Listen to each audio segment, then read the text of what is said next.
നമസ്കാരം. ഉപനിഷത്ത് സെഷനിലേക്ക് വീണ്ടും ഏവർക്കും സ്വാഗതം. നമുക്ക് സെൻറ്ററിങ് ചെയ്ത് ഡിസ്കഷൻ ആരംഭിക്കാം. കണ്ണുകളടച്ച് ശാന്തമായിരിക്കൂ. ഹൃദയത്തിൽ കുടികൊള്ളുന്ന ദിവ്യപ്രകാശത്തിൻ്റെ സ്രോതസ്സ് മനസ്സിനെ ആകർഷിക്കുന്നതായി അനുഭവിക്കൂ. ആ ദിവ്യപ്രകാശത്തിൽ ധ്യാനം ആരംഭിക്കൂ. മനസ്സിൽ ചിന്തകൾ വരുന്നുണ്ടെങ്കിൽ മൃദുവായി അവയെ അവഗണിക്കുക. ദിവ്യപ്രകാശത്തിൽ ധ്യാനം തുടരുക.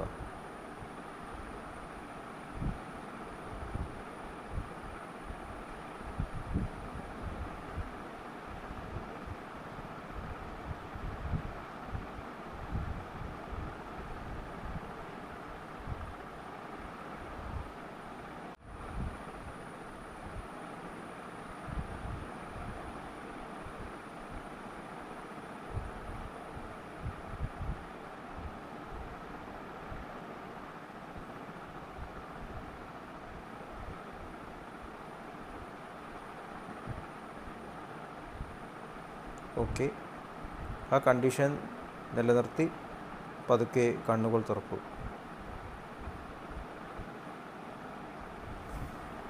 ഇന്ന് ഛാന്തോക്യോപനിഷത്തിലെ 1-ാം ഖണ്ഡത്തിലെ 13-ാമത്തെ ചാപ്റ്ററാണ് നമ്മൾ ഡിസ്കസ് ചെയ്യുന്നത്. 1-ാമത്തെ ശ്ലോകം: ഉപമന്യത്രയതേ സ ഹിങ്കാരോ ന്യപയതേ സ പ്രസ്താവഃ സ്ത്രിയാ സഹ ശേതേ സ ഉദ്ഗീതഃ പ്രതിസ്ത്രീ സഹ ശേതേ സ പ്രതിഹാരഃ കാലം ഗച്ഛതി തന്നിധനം പാരം ഗച്ഛതി തന്നിധനം ഏതദ്വം അദ്വേവ്യം മിഥുനേ പ്രോതം.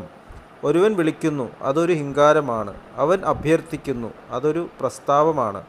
അവൻ സ്ത്രീയോടൊപ്പം കിടക്കുന്നു, അത് ഒരു ഉദ്ഗീതമാണ്. അവൻ സ്ത്രീയുമായി ബന്ധപ്പെടുന്നു, അത് പ്രതിഹാരമാണ്. അവൻ അവസാനിപ്പിക്കുന്നു, അത് നിധനമാണ്. അവൻ പര്യവസാനിപ്പിക്കുന്നു, അതും ഒരു നിധനമാണ്. ഇതാണ് സ്ത്രീ പുരുഷ സംയോഗത്തെക്കുറിച്ചുള്ള വാമദേവ സാമൻ. 2-ാമത്തത്: സ യ ഏവമേതദ്വാമദ്വേയം മിഥുനേ പ്രോതം വേദമിഥുനീമതി ഭവതി മിഥുനാൻ പ്രജായത്തെ സർവമായുരേതി ജോഗ്ജീവതി മഹാൻ പ്രജയാ പശുഭിർഭവതി മഹാൻ കീർത്തിയാം ന കാഞ്ചന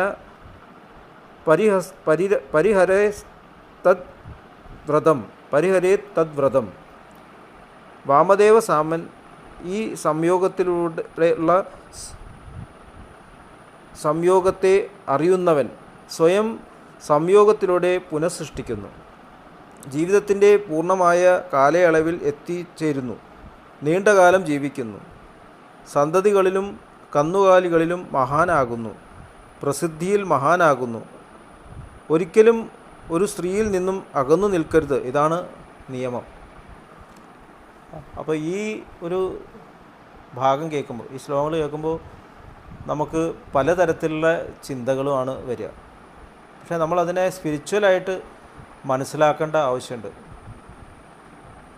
നമ്മുടെ യഥാർത്ഥത്തിലുള്ള ഫീലിംഗ് അതെവിടെ നിന്നാണ് ഉദ്ഭവിക്കുന്നത്?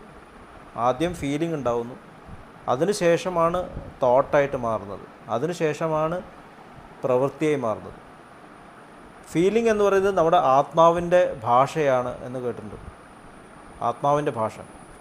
അപ്പോൾ ആദ്യത്തെ സ്റ്റേറ്റ് നമ്മൾ ഡിസ്കസ് ചെയ്യുന്ന നത്തിങ്നെസ്, അവിടെ നോൺ ബീയിങ് ആണ്. അവിടെ അസ്തിത്വം എന്ന് തന്നെ പറയാൻ സാധിക്കില്ല. അതിനുശേഷം ബീയിങ്ങിലേക്ക് വരുന്നു, അസ്തിത്വത്തിലേക്ക് വരുന്നു, ഒരു ഐഡൻറ്റിറ്റി പ്രകടമാവുന്നു. അതാണ് പിന്നീട് അഹംബോധമായിട്ട് മാറുന്നത്. അപ്പോൾ ഐഡൻറ്റിറ്റി ക്രമേണ ആ ഒറിജിനിൽ നിന്ന് സെപ്പറേറ്റ് ആകുമ്പോൾ അത് ആത്മാവിൻ്റെ ക്യാരക്ടർ എടുക്കുന്നു. അതാണ് ഭഗവാൻ ശ്രീകൃഷ്ണൻ പറയുന്നത് അഹം ആത്മാ എന്ന് പറയുന്നത്. ഞാനാണ് ആത്മ, ഞാനെന്നുള്ള ഭാവം. അതുകൊണ്ട് തന്നെ ആത്മാവ് മൾട്ടിപ്പിളാണ് എന്ന് ലാലാജി മഹാരാജ് പറയുന്നുണ്ട്. സൂര്യൻ്റെ കിരണങ്ങൾ പോലെ എല്ലാം ഉദ്ഭവിക്കുന്നത് സൂര്യനിൽ നിന്നാണ്. പക്ഷേ ഓരോ സോളിനും അതിൻ്റേതായിട്ടുള്ള ഒരു ബീയിങ് ഉണ്ട്. കടലിലെ കുമിളകൾ പോലെ എന്ന് ഡിസ്കസ് ചെയ്യുന്നത്. കുമിളകളിൽ കടലുണ്ട്, പക്ഷേ കടലിൽ നിന്ന് സെപ്പറേറ്റ് ആണ്. അപ്പോൾ അത് ഏറ്റവും ഉയർന്ന അവസ്ഥയിൽ ആ കുമിള താൻ കടലിൻ്റെ ഭാഗം തന്നെയാണ് തിരിച്ചറിയുന്നത്. അപ്പോൾ മെർജ് ചെയ്യാൻ സാധിക്കുന്നു. ആ പൂർണ്ണമായിട്ടുള്ള കോൺഫിഡൻസും ആ ഹ്യൂമിലിറ്റിയും ഉണ്ടാവുന്നു. അതിനുശേഷം സെപ്പറേഷൻ വരുമ്പോൾ ഭയം ഉണ്ടാകുന്നു. നമ്മുടെ മാസ്റ്റേഴ്സ് പറയുന്നുണ്ട്, ആദ്യത്തെ സംസ്കാരം ഭയമാണ്, തിരിച്ചു പോകാൻ സാധിക്കാത്ത ഒരു ഭയം. അപ്പോൾ അവിടുന്നാണ് നമുക്ക് ബീയിങ് എന്നുള്ള ആ ഒരു സ്റ്റേറ്റ് നമുക്ക് മനസ്സിലാക്കാൻ പറ്റുന്നത്. അപ്പോൾ നമ്മളെങ്ങനെയാണ് നമ്മുടെ ബീയിങ് തിരിച്ചറിയുന്നത്? അപ്പോൾ അതിൻ്റെ ഒരു ഉദാഹരണമാണ് ഇവിടെ പറയുന്നത്. ബീയിങ് നിന്നും നമുക്ക് ഫീലിംഗ് ആവുന്നു. ആ ഫീലിങ്ങിൻ്റെ തലത്തിൽ നിന്നും നമ്മൾ അഹംബോധം പുറത്തേക്ക് മാനിഫെസ്റ്റ് ആകുമ്പോൾ ചിന്തകളുണ്ടാവും. അപ്പോൾ ഈഗോ ഡെവലപ്പ് ചെയ്യുന്നു. അപ്പോൾ ഫീലിംഗ് ക്രമേണ ഡൈല്യൂട്ട് ആവുന്നു. ഇപ്പോൾ ഒരു ഉദാഹരണം പറഞ്ഞാൽ, ഒരു പേഷ്യൻ്റ് വയ്യാതെ കിടക്കുകയാണ്. അപ്പോൾ ഒരു സിസ്റ്റർ ആ പേഷ്യൻറ്റിനെ പരിചരിക്കുമ്പോൾ വേണ്ടതെല്ലാം ചെയ്യണു, ഉള്ളിൽ സ്നേഹമുണ്ട്, പക്ഷേ അത് പുറത്തേക്ക് കാണിക്കാതെ ആ രോഗിയെ നടത്താൻ ശ്രമിക്കുന്നു, മരുന്ന് കൊടുക്കുന്നു, അവനെ ക്രമേണ ആ രോഗാവസ്ഥയിൽ നിന്നും പുറത്തേക്ക് കൊണ്ടുവരുന്നു. വേറൊരു സിസ്റ്റർ അവിടെ നിന്ന് കരയുകയാണ്, ടെൻഷൻ അടിക്കും, ഞാൻ എന്താ ചെയ്യേണ്ടത് എന്നുള്ള പരിഭ്രമം. അത് ഇമോഷനാണ്. കാരണം അവിടെ തൻ്റെ ഈഗോ വന്നു, ഇത് ചെയ്താൽ തനിക്ക് വല്ല പ്രശ്നം ഉണ്ടാവുമോ. അപ്പോൾ രോഗി എന്നുള്ള ആ ചിന്തയിൽ ഞാൻ ചികിത്സിക്കുന്ന ആൾ അല്ലെങ്കിൽ ശുശ്രൂഷ കൊടുക്കുന്ന ആളെന്നൊരു സെപ്പറേഷൻ ഉണ്ട്. അപ്പോൾ അവിടെ ഇമോഷനാണ്, സെപ്പറേഷനാണ്. ഒറിജിനൽ തലത്തിൽ ആ ഫീലിംഗ് അതുണ്ടാവുന്നത് നമ്മുടെ ബീയിങ്ങിൽ നിന്നാണ്. ഒരു മനുഷ്യൻ ആണാണ് പെണ്ണാണ് എന്ന് സ്വയം ഫീൽ ചെയ്യുന്നു. എന്താ കാരണം? അവൻ്റെ ബീയിങ് അതാണ്. ഞാനൊരു ആണാണ് എന്നുള്ള തോന്നൽ എന്തുകൊണ്ടാണ്? കാരണം ഞാൻ ആ ബീയിങ്ങിൽ നിൽക്കുന്നു. യഥാർത്ഥത്തിൽ ഞാൻ ആണും പെണ്ണുമല്ല. അബ്സല്യൂട്ട് തലത്തിൽ ഇവിടെ സ്ത്രീ പുരുഷ വ്യത്യാസമില്ല. അപ്പോൾ സ്ത്രീ പുരുഷ വ്യത്യാസം വരുമ്പോൾ തന്നെ അവിടെ ഒരു ബീയിങ് പ്രത്യക്ഷപ്പെടുന്നു. വേദവ്യാസനെയും ശുഗമഹർഷിനെയും കുറിച്ചിട്ടൊരു കഥയുണ്ട്. ഒരിക്കൽ ശുഗമഹർഷി വേദവ്യാസൻ്റെ മകനാണ്. അദ്ദേഹം നെയ്ക്കഡാണ്, ഡ്രസ്സ് ഇടാറില്ല. അദ്ദേഹം നടന്നു പോകുമ്പോൾ അവിടെ അപ്സര സ്ത്രീകൾ കുളിക്കുകയാണത്ര. അപ്പോൾ അദ്ദേഹം നടന്നു പോകുമ്പോൾ സ്ത്രീകൾ ഇതൊന്നും ശ്രദ്ധിക്കാതെ അവർ പുറത്തേക്ക് വരുന്നു. അവർ ഡ്രസ്സൊന്നും ഇടാതെ പുറത്തേക്ക് വരാൻ മടിയൊന്നുമില്ല, നാണമൊന്നുമില്ല. കുറച്ച് കഴിഞ്ഞപ്പോൾ വേദവ്യാസൻ പ്രായമുള്ള ആളാണ്. അദ്ദേഹം നടന്നു, പെട്ടെന്ന് സ്ത്രീകൾ ഡ്രസ്സ് ഇട്ടിട്ട് അവർ സ്വയം കവർ ചെയ്യും. അപ്പോൾ വേദവ്യാസൻ അവരോട് ചോദിക്കും, നേരത്തെ എൻ്റെ മോൻ പോയപ്പോൾ, അവൻ ചെറുപ്പക്കാരനാണ്, അപ്പോൾ നിങ്ങളിങ്ങനെ ചെയ്തില്ലല്ലോ, ഞാൻ വൃദ്ധൻ, എന്തുകൊണ്ടാണ് എൻ്റെ മുമ്പിൽ ഇങ്ങനെ മറയ്ക്കുന്നത്? അപ്പോൾ അവരൊരു ചോദ്യം ചോദിച്ചു, ഞങ്ങൾ സ്ത്രീകളാണെന്ന് അങ്ങക്ക് എങ്ങനെയാണ് മനസ്സിലായതെന്ന്. ഒരു മുമ്പേ നിൽക്കുന്ന ഒരു ആൾ സ്ത്രീയാണ് എന്ന് തോന്നുന്നത് എപ്പോഴാണ്? ഞാൻ പുരുഷനാകുമ്പോഴാണ്. ഒരാൾ പുരുഷനാണെന്ന് തോന്നുന്നത് സ്ത്രീയാകുമ്പോഴാണ്. അതാണ് സത്യസന്ധത എന്ന് പറയുന്നത്. നമ്മുടെ ഉള്ളിലൊരു സത്യസന്ധതയുണ്ട്.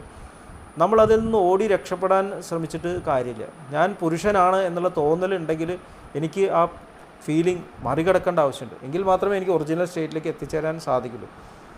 അപ്പോൾ അതുകൊണ്ട് പുരുഷത്വം നമ്മുടെ ഉള്ളിൽ ഫീലിംഗ് ഉള്ളപ്പോൾ ഒരു സ്ത്രീയുമായിട്ട് നമ്മൾ യോജിച്ചിട്ട് ഇത് രണ്ടും കൂടി യോജിച്ചാലേ ഞാൻ പൂർണ്ണതയിൽ എത്തിച്ചേരുള്ളൂ. അതാണ് സംയോഗം എന്ന് പറയുന്നത്. അതൊരു യോഗയാണ്. പല സ്പിരിച്വൽ സിസ്റ്റംസും ഇത് ഡൈല്യൂട്ട് ചെയ്തിട്ട് അത് വളരെ മോശപ്പെട്ട രീതിയിൽ പോയിട്ടുണ്ട്. പക്ഷേ യഥാർത്ഥത്തിൽ എൻ്റെ അർത്ഥം എന്ന് പറഞ്ഞാൽ എൻ്റെ ഉള്ളിലുള്ള പുരുഷബോധവും സ്ത്രീബോധവും അത് മാറണമെന്നുണ്ടെങ്കിൽ ഞാൻ സത്യസന്ധമായിട്ട് സ്വീകരിക്കണം. എനിക്കത് മറികടക്കണം എന്നുണ്ടെങ്കിൽ എനിക്ക് അതിൻ്റെ ഓപ്പോസിറ്റ് തലം അറിയേണ്ട ആവശ്യമുണ്ട്. അപ്പോൾ അവിടെ സ്ത്രീ പുരുഷ സംയോഗത്തിൻ്റെ ആവശ്യമുണ്ട്. അതുകൊണ്ട് വിവാഹത്തിൻ്റെ ആവശ്യമുണ്ട്. കല്യാണം കഴിക്കാതെ നമ്മൾ ഓടി രക്ഷപ്പെട്ടൊരു കാര്യമില്ല. സെലിബസി എന്നൊരു ആർട്ടിഫിഷ്യലായിട്ട് ഇമ്പോസ് ചെയ്യേണ്ട ഒരു കാര്യമല്ല. കാട്ടിൽ പോയിട്ട് തപസ് ചെയ്തിട്ടും കാര്യമില്ല എന്നൊരു വിശ്വാമിത്ര മഹർഷിയുടെ കഥ കാണിക്കുന്നു. എത്ര കാലം നമ്മൾ തപസ് ചെയ്താലും നമ്മുടെ ഉള്ളിൽ ആ ബോധം ഉണ്ടെങ്കിൽ അത് മറികടക്കാൻ സാധിക്കില്ല. അപ്പോൾ വിവാഹ ജീവിതത്തിൽ ഗൃഹസ്ഥാശ്രമത്തിലൂടെ നമ്മൾ ഇതിനെ മറികടക്കണം. യഥാർത്ഥ സ്നേഹം എന്താണെന്ന് തിരിച്ചറിയേണ്ട ആവശ്യമുണ്ട്. അപ്പോൾ സ്ത്രീയും പുരുഷനും യാത്ര തുടങ്ങുന്നത് വിവാഹത്തിൽ, അത് ഫസ്റ്റ് സ്റ്റെപ്പാണ്. ചാരിജി മഹാരാജ് പറയുന്നുണ്ട്, അതിൻ്റെ കെട്ടിടത്തിൻ്റെ നിർമ്മാണത്തിന് ആദ്യത്തെ ബ്രിക്ക് കിട്ടുമെന്നേ അർത്ഥമുള്ളൂ. അവിടെ നിന്നും ഈ ശരീരത്തിൻ്റെ അവസ്ഥ ട്രാൻസെൻഡ് ചെയ്യണം. അതെങ്ങനെയാണ് ട്രാൻസെൻഡ് ചെയ്യണം? രണ്ടുപേരും മെഡിറ്റേഷൻ ചെയ്യണം, സാധന ചെയ്യണം, ഹാർട്ട്ഫുൾനെസ്. അതിന് ഏറ്റവും നല്ല സിസ്റ്റമാണ് ഹാർട്ട്ഫുൾനെസ്. കാരണം ഒറിജിനലായിട്ടുള്ള ആ അവസ്ഥ നമുക്ക് എല്ലാ സിറ്റിങ്ങിലും മാസ്റ്റർ നൽകിക്കൊണ്ടിരിക്കും. പ്രാണസ്യ പ്രാണൻ, നമുക്ക് വേണ്ട അറിവ് പ്രാണസ്യ പ്രാണനായിട്ട് നമുക്ക് നൽകിക്കൊണ്ടിരിക്കുന്നു, ആ എസെൻസ്. അപ്പോൾ ഞാൻ ഇതെന്നെല്ലാം അതീതനാണെന്ന് തിരിച്ചറിയാണ് നമ്മൾ മെഡിറ്റേഷൻ ചെയ്യും. അതുകൊണ്ടാണ് അത്രയും അഗാധമായിട്ടുള്ള ഒരു സമാധിയിൽ എത്തിച്ചേരാൻ സാധിക്കുന്നത്. അത് റിപ്പീറ്റഡായിട്ട് നമുക്ക് അനുഭവിക്കാൻ സാധിക്കുമ്പോൾ നമ്മുടെ യഥാർത്ഥത്തിലുള്ള യോഗം സംഭവിക്കേണ്ടത് മാസ്റ്ററുമായിട്ടാണ്. ആത്മാവും പരമാത്മാവും തമ്മിലുള്ള സംയോഗം. അതിലൂടെ മാത്രമേ താഴെ തലത്തിലുള്ള ഈ സംയോഗങ്ങൾ നമുക്ക് ഉയരാൻ സാധിക്കുള്ളൂ. അതിൻ്റെ ഒരു പടിയാണിത്. നമ്മൾ ആനന്ദത്തിൻ്റെ സ്പെക്ട്രം എടുക്കുകയാണെങ്കിൽ സ്ത്രീ പുരുഷ സംയോഗമാണത്രേ ഈ ഭൗതിക ജീവിതത്തിൽ ഏറ്റവും വലിയ സന്തോഷം, ആനന്ദം. അതിനപ്പുറം ഒരു ആനന്ദമില്ല. അപ്പോൾ അത് അനുഭവിച്ച് കഴിഞ്ഞാൽ പിന്നെ ബാക്കിയുള്ള ആനന്ദത്തിനൊന്നും ഇമ്പോർട്ടൻസ് ഉണ്ടാവില്ല. നമ്മൾ എത്ര വലിയ പണക്കാരനായാലും പാവപ്പെട്ടവനായാലും ഈ ഒരു ആനന്ദത്തിന് വേണ്ടിയിട്ട് ആൾക്കാർ ഓടി നടക്കുകയാണ്. അപ്പോൾ അത് മറികടക്കാനുള്ള ഒരു വഴിയാണ് വിവാഹ ജീവിതം എന്ന് പറയുന്നത്. ഒരു കണക്കിന് പറയുകയാണെങ്കിൽ സ്ത്രീ പുരുഷൻ്റെയും പുരുഷൻ സ്ത്രീയുടെയും ഗുരുവാണ്. കശ്യപ മുനി ദിതിയോട് പറയുന്നുണ്ട്. ദിതി കശ്യപ മുനിനെ അപ്രോച്ച് ചെയ്യാണ് വൈകുന്നേരം സന്ധ്യാസമയത്ത് ബന്ധപ്പെടാൻ വേണ്ടിയിട്ട്. അപ്പോൾ കശ്യപൻ പറയണത് ഇത് രാക്ഷസന്മാർ നിശാചരന്മാർ കറങ്ങി നടക്കുന്ന സമയമാണ്, മോശമാണ് ഈ സമയത്ത് ചെയ്യുന്നത്. നമ്മളങ്ങനെ കാർണലായിട്ട് ലോവർ തരത്തിൽ ഇതിന് ഉപയോഗിക്കുക. നീ എൻ്റെ ഗുരുവാണ്, എന്നെ വീക്ക് മൊമെൻറ്റ്സ് എന്നെ കരകയറ്റും നീയാണ്, അതുപോലെ ഞാൻ നിന്നെയും എൻ്റെ ബലഹീനമായിട്ട് നിമിഷത്തിൽ കരകയറ്റുന്നു. പരസ്പരം ഗുരുക്കന്മാരാണ്. പക്ഷേ അത് സംഭവിക്കുന്നു. അപ്പോൾ ഇദ്ദേഹം പറയുകയാണ് ഇതിൻ്റെ പ്രത്യാഘാതം നീ തന്നെ അനുഭവിക്കേണ്ടി വരുന്നതാണ്. അങ്ങനെയാണ് ഹിരണ്യാക്ഷനും ഹിരണ്യകശ്യപവും ജനിക്കുന്നത്. ഒരു ഋഷിയുടെ പുത്രന്മാരാണ് അവർ. അപ്പോൾ നമ്മൾ ലോവർ ടെൻഡൻസീസ് നിന്ന് മാറിയിട്ട് സ്നേഹത്തോട് കൂട്ടിയിട്ട് യാത്ര തുടങ്ങാനുള്ള ഫസ്റ്റ് സ്റ്റെപ്പാണ് ഈ വിവാഹ ജീവിതം എന്ന് പറയുന്നത്. അപ്പോൾ നമ്മൾ ശരീരത്തിലുള്ള ആ ഒരു ഫീലിംഗ് മറികടന്ന് യഥാർത്ഥത്തിലുള്ള സ്നേഹത്തിലേക്ക് കിടക്കണം. നമ്മുടെ മാസ്റ്റേഴ്സ് അതുകൊണ്ടാണ് പറയുന്നത്. അതിൻ്റെ പുറകിലുള്ള സ്പിരിച്വൽ മീനിങ് മനസ്സിലാക്കിയിട്ട് വേണം ഈ യാത്ര നടത്താനായിട്ട്. അപ്പോൾ ഏറ്റവും ഉയർന്ന ആനന്ദമായിട്ടുള്ള ഏറ്റവും ഒരു ആനന്ദം മാത്രമേ ഉള്ളൂ, നമ്മുടെ അൾട്ടിമേറ്റ് ആനന്ദമായിട്ടുള്ള പൂർണ്ണമായിട്ടുള്ള യോഗാവസ്ഥ, സമാധി. അത് നമുക്ക് അനുഭവിക്കാൻ റിപ്പീറ്റഡായിട്ട് അനുഭവിക്കുകയാണെങ്കിൽ ഈ തരത്തിലുള്ള ആനന്ദങ്ങൾ ലോവർ തരത്തിൽ ആനന്ദം ഓട്ടോമാറ്റിക്കായിട്ട് വിട്ട് പോകുന്നു. നമുക്ക് പലതരത്തിലുള്ള ആനന്ദങ്ങളുണ്ട്. നോളജ് കിട്ടുമ്പോൾ ആനന്ദം, പവർ കിട്ടുമ്പോൾ ആനന്ദം, പലതും ഉണ്ട്. ഇതൊക്കെ നമുക്ക് വിടാൻ പോകുന്നു. അപ്പോൾ വൈരാഗ്യം എന്ന് പറയുന്നത് നാച്ചുറലായിട്ട് മാറും. ഓടി രക്ഷപ്പെടേണ്ട കാര്യമില്ല. നമ്മൾ വൈരാഗ്യം എന്ന് പറയുമ്പോൾ ഉത്തരവാദിത്തം നിന്ന് രക്ഷപ്പെടുക എന്നുള്ള അർത്ഥത്തിലാണ് മനസ്സിലാക്കുന്നത്. അങ്ങനെയല്ല. Attachment leading to non attachment എന്നാണ് ബാബുജി മഹാരാജ് പറയുന്നത്. നമ്മൾ നമ്മുടെ ഒറിജിനൽ സ്രോതസ്സുമായിട്ട് അറ്റാച്ച്മെൻറ്റ് കൊണ്ടുവരുമ്പോൾ താഴത്തതൊക്കെ ഓട്ടോമാറ്റിക്കായിട്ട് ഡിസപ്പിയർ ചെയ്യണം, ഡിറ്റാച്ച്ഡായിട്ട് പോകണം. അപ്പോൾ അതാണ് ഹാർട്ട്ഫുൾനെസ്സിൻ്റെ പ്രത്യേകത. ഈ സത്യം തിരിച്ചറിഞ്ഞുകൊണ്ട് നമ്മൾ സത്യസന്ധമായിട്ട് ജീവിതം ആരംഭിക്കണം. വിവാഹ ജീവിതം ഇമ്പോർട്ടൻ്റ് ആണ്. ഞാൻ ഒരു മനുഷ്യനാണ്, ഞാനൊരാണാണെന്നൊരു തരത്തിൽ ആരംഭിക്കുന്നു, ഒരു സ്ത്രീയാണെന്ന തരത്തിൽ ആരംഭിക്കുന്നു. എന്നിട്ട് രണ്ടുപേരും ധ്യാനത്തിലൂടെ ഇവോൾവ് ചെയ്യണം. രണ്ടുപേരും ലക്ഷ്യം മനസ്സിലാക്കണം. രണ്ടുപേരും പരസ്പരം സ്നേഹിക്കുന്നുണ്ട്, പക്ഷേ രണ്ടുപേരും പരസ്പരം ഉയർത്താൻ വേണ്ടിയിട്ട് ഹെൽപ്പ് ചെയ്യണം. അപ്പോൾ ഈ ലോവറായിട്ടുള്ള ആനന്ദത്തിൽ നിന്ന് ഹയസ്റ്റ് ആനന്ദത്തിലേക്കുള്ള മൂവ്മെൻറ്റ് വളരെ റാപ്പിഡാവാൻ ഗാഹസ്യാശ്രമം നമ്മളെ സഹായിക്കുന്നു. കാരണം പല സ്ഥലങ്ങളിലേക്ക് പോകുന്നതിന് പകരം ഒരു തലത്തിൽ ഒരു വ്യക്തിയിൽ നമുക്ക് നമ്മുടെ ജീവിതത്തെ കൺട്രോൾ ചെയ്യാനും നിലനിർത്താനും പരസ്പരം സ്നേഹിക്കാനും, അതുമാതിരി മാത്രമല്ല ടോളറൻസ് ഡെവലപ്പ് ചെയ്യാൻ, ഒരാളുടെ ക്വാളിറ്റീസ് മറ്റേ മനസ്സിലാക്കുകയാണ്.